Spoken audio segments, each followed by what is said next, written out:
Hello बच्चों, आज का हमारा टॉपिक है ऑटो ट्रांसफार्मर। ये जो आप देख रहे हैं ये ऑटो ट्रांसफार्मर है।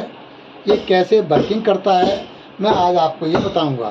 कहाँ काम आता है ये भी मैं आपको आज पूरा एक्सप्लेन करूंगा। तो आज का मेरी वीडियो है ऑटो ट्रांसफार्मर विद प्रैक्टिकल। तो हम पहले इसको डायग्राम समझते हैं और फिर करते हैं हम इसका प्रैक्टिकल।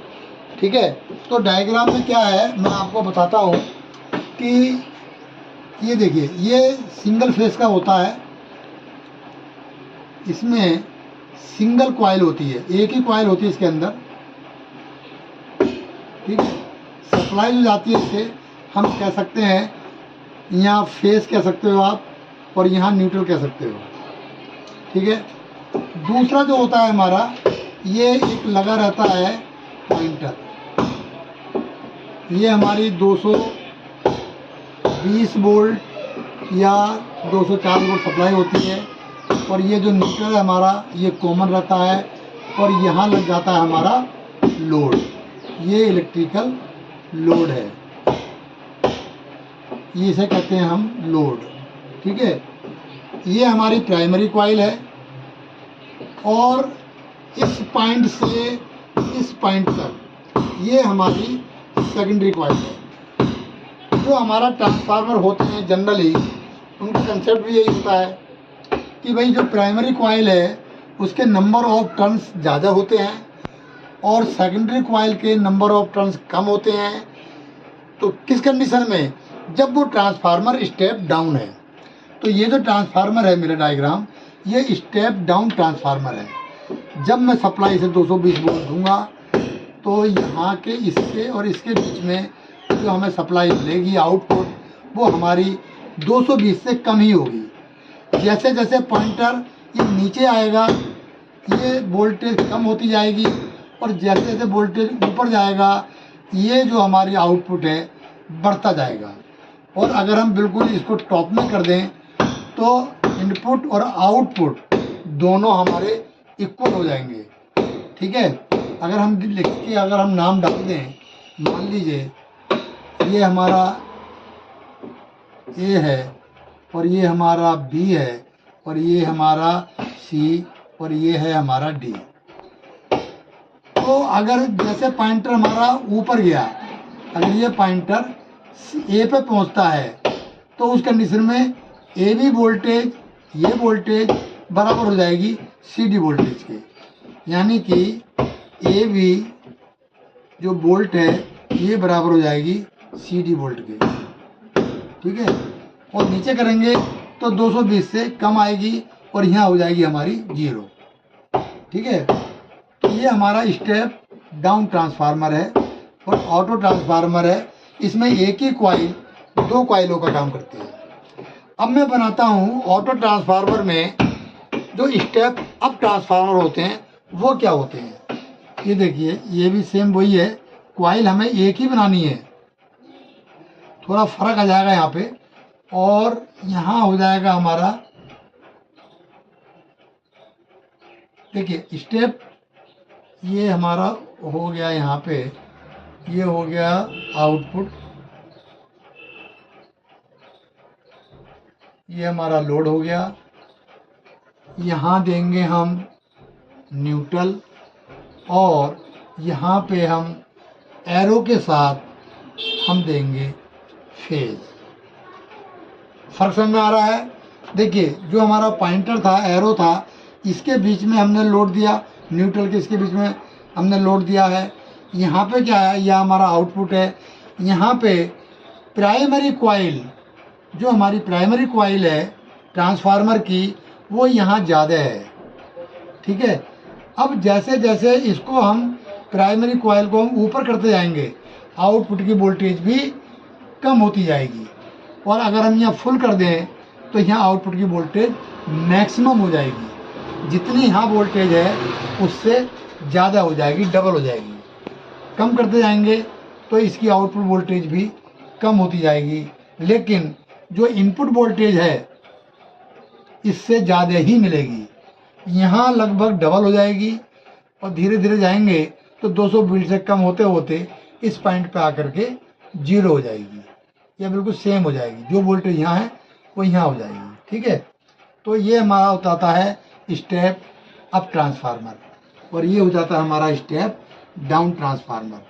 अभी हम आपको प्रैक्टिकल करके बताते हैं, दिखाते हैं। ठीक है, अब मैं आपको दिखा दूं, ये जो पॉइंट मैं लिख दे रहा हूँ पहले, इसमें पॉइंट ए और बी और सी। ठीक है, ये मेरे ट्रांसफार्मर में कहाँ पर हैं मैं आपको दिखाता हूँ। ये देखिए बच्चों, ये जो है हमारा, ये हमारे ए और बी, ये दोनों पॉइंट ए और बी हैं ऑटो ट्रांसफार्मर के। बीच वाला पॉइंट हमारा सी है। असल में यही पॉइंटर है जो ऊपर नीचे शिफ्ट होगा, वो हमारा इधर स्विच लगा हुआ है घुमाने का, तो उसकी वजह से ये हमारा ये जो पॉइंटर है मूव करेगा। पॉइंटर हमारा ये है, इधर देखो मूव कर रहा होगा, इधर देखो ये कर रहा है मूव, ये इस तरीके से मूव करेगा। ये हमारा पॉइंटर है जो मूव करता है। ठीक है, तो मैं इसको बिल्कुल दिखाता हूँ प्रैक्टिकल करके।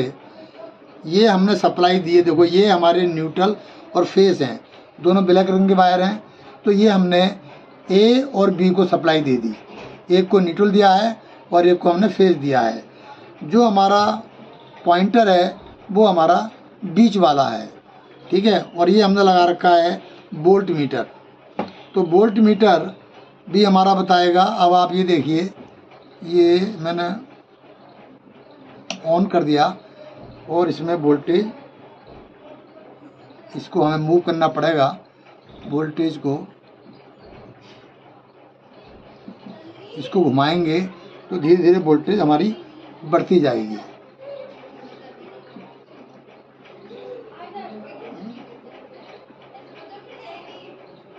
इसमें चल नहीं रही, हाँ सॉरी, हमारा एक तार लूज था। ठीक है, ये देखो इधर हमारी वोल्टेज बढ़ रही है, इधर ही बढ़ रही है और मेरे बल्ब में भी बढ़ रही है, आप देख पा रहे हैं। ठीक है, ये मेरी हो जाएगी यहाँ पे फुल वोल्टेज। ये हमारा जो पॉइंटर है एकदम टॉप पे पहुँच गया। फुल वोल्टेज क्या होगी, ये जो हम इसे इनपुट दे रहे हैं उससे ज़्यादा वोल्टेज नहीं हो पाएगी इसके अंदर, क्योंकि स्टेप डाउन ट्रांसफार्मर है। स्टेप अप होता तो इनपुट से हमेशा उधर ज़्यादा ही रहेगी आउटपुट में।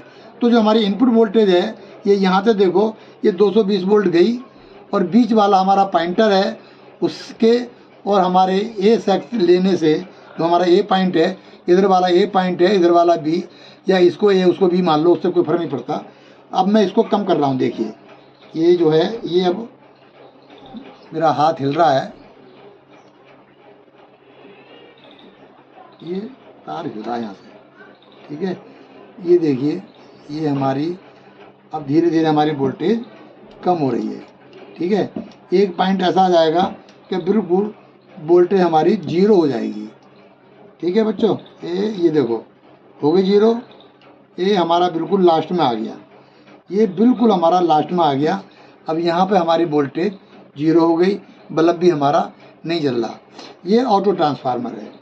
अब इसका एप्लीकेशन क्या होता है वो मैं आपको बता देता हूँ। इसे हम एक नाम और भी देते हैं और वो कहते हैं हम इसको डिमर। डिमर क्या करता है, ये मोटर की स्पीड को कंट्रोल करने के काम आता है। ठीक है, इसको हम डिमर भी बोलते हैं। ऑटो ट्रांसफार्मर और डिमर दो नामों से जाना जाता है। हम इसको डिमर के रूप में इस्तेमाल करते हैं, नाम अलग अलग हैं, बाकी होता ये ऑटो ट्रांसफार्मर ही है। ये वोल्टेज को कंट्रोल करने का काम आता है, एक तरीके से वोल्टेज कंट्रोल करता है। ये वोल्टेज कंट्रोल होती है तो मोटर की स्पीड भी कम ज़्यादा होती है। हम डीसी मोटर में भी इस्तेमाल करते हैं, रेक्टिफायर से पहले लगा के। रेक्टिफायर को जो सप्लाई हमारी कम जाती है तो आउटपुट डीसी भी वो कम निकालता है। इस तरीके से अधिकांश इसको हम लैब के अंदर अपने में हम डीसी मोटर की स्पीड कंट्रोल करने के काम में लाते हैं। ठीक है, और इंडस्ट्रीज़ के अंदर भी इसका इस्तेमाल हम मल्टी स्पीड लेने के लिए, बहुत सारी स्पीड लेने के लिए हम इसका डिमर का इस्तेमाल करते हैं। ठीक है, डिमर में कोई कार्बन ब्रश नहीं होता, एक ट्रांसफार्मर होता है। और मैं आपको बता दूं कि ये जो कॉइल है, इस कॉइल को अगर हम इस तरीके से घुमा करके गोल कर दें, ठीक है, तो एक पॉइंट यहाँ से ले लें और हमारा एक यहाँ हम लगा दें लीवर, ठीक है, और यहाँ पे हमारा कार्बन का एक व्हील लगा रहता है और सप्लाई दे दें हम यहाँ पे। यहाँ हमने फेज दे दिया, यहाँ न्यूट्रल दे दिया, और ये जो पॉइंटर है हमारा, हम यहाँ से हम सप्लाई क्या करते हैं, यहाँ से सप्लाई लेकर के ये हमारा आउटपुट है। तो ये हमारा जो बीच वाला है यही हमारा होता है पॉइंटर। ये क्या बना हुआ है, पॉइंटर बना हुआ है। इसको मैं यहाँ से मिटा दे रहा हूँ और इसे कर दे रहा हूँ मैं फेज, है ना, ये फेज, और ये हमारा न्यूट्रल हो गया। ये हमारा देखो, ये हमारा स्टेप डाउन है, ये फेज और न्यूट्रल हमारा कॉमन हो गया यहाँ पे। तो न्यूट्रल तो हमारा यहाँ कॉमन दे देंगे हम, और ये जो पॉइंटर है ये हमारा इस पे अगर मूव करेगा, ये यहाँ पे मैं आपको बता दूँ, ये इस तरीके से, ये हमारा लीवर है, ये हमारा पॉइंटर है। जैसे जैसे यहाँ ये हमारा है, ये लग गया न्यूट्रल, ठीक है। अब एक पॉइंट हमारा ये हो गया और एक ये हो गया। जैसे ही हम लोड कहाँ देते हैं हम लोग, एक तो लोड देते हैं हम, एक पॉइंट न्यूट्रल हमारा कॉमन हो गया, ठीक है, ये लोड के लिए, और ये पॉइंट दे देते हैं हम यहाँ पे। तो समझ में आया? ये जो है देखो, एक पॉइंट हमने दे दिया बी को, ये हमारा न्यूट्रल कॉमन है। जो पॉइंटर है ये फेज वाली कॉइल के हमने यहाँ लगा दिया, जो पॉइंटर है। अब जब धीरे धीरे इसको लेके आएंगे तो फेज वाली कॉइल हमारी कम होती जाएंगी, ठीक है। ये जो टोटल ट्रांसफार्मर की जो इनपुट कॉइल है ये वाली, ये हमारी कम होती जाएंगी। ऊपर जाएंगे तो बढ़ती जाएगी। कितना भी बढ़ाएं वोल्टेज, हमारा स्टेप डाउन ट्रांसफार्मर के अंदर इससे ज़्यादा वोल्टेज नहीं हो सकती। तो ये जो हमारा प्रैक्टिकल मैंने कराया है अभी, ये कॉइल चारों तरफ एक कोर के ऊपर लिपटी हुई है, उसमें से बीच में एक लगा हुआ है पॉइंटर, जो हम घुमा करके लीवर लगा हुआ है। जब हम घुमाते हैं तो इससे वोल्टेज हमारी कम ज़्यादा होती है। बस ऑटो ट्रांसफार्मर के लिए बच्चों मुझे इतना ही समझाना था। मुझे पूरी आशा है कि आप अच्छे से समझ गए होंगे, ठीक है। अब नेक्स्ट वीडियो में मिलते हैं हम, कोई आपसे कोई अच्छा सा टॉपिक